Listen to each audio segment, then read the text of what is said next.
Americans have called upon us to marshal the forces of decency, the forces of fairness, the battle to achieve racial justice and root out systemic racism in this country.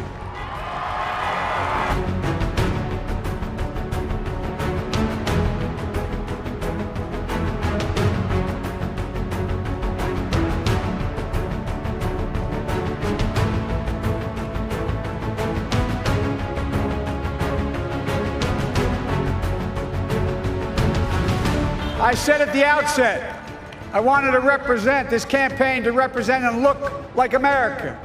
We've done that.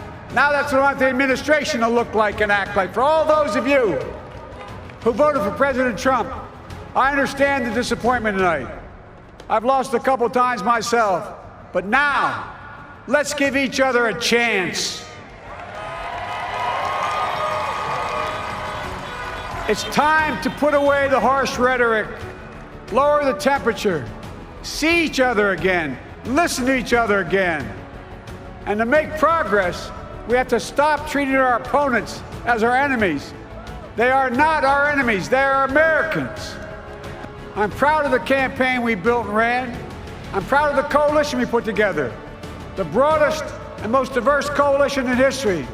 Democrats, Republicans, Independents, progressives, moderates, conservatives, young, old, urban, suburban, rural, gay, straight, transgender, white, Latino, Asian, Native American.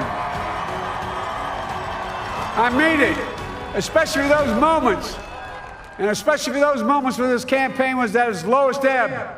The African American community stood up again for me. You've always had my back, and I'll have yours.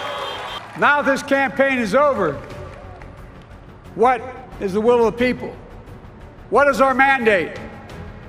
I believe it's this.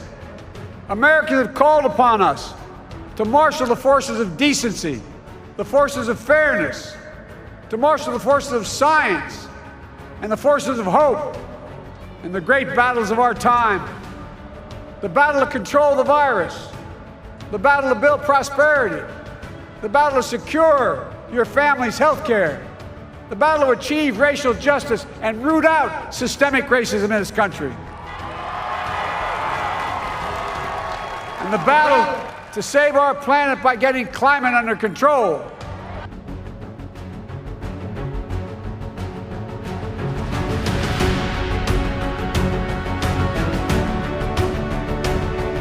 Women who fought and sacrificed so much for equality and liberty and justice for all, including the Black women who are often, too often, overlooked, but so often prove they are the backbone of our democracy.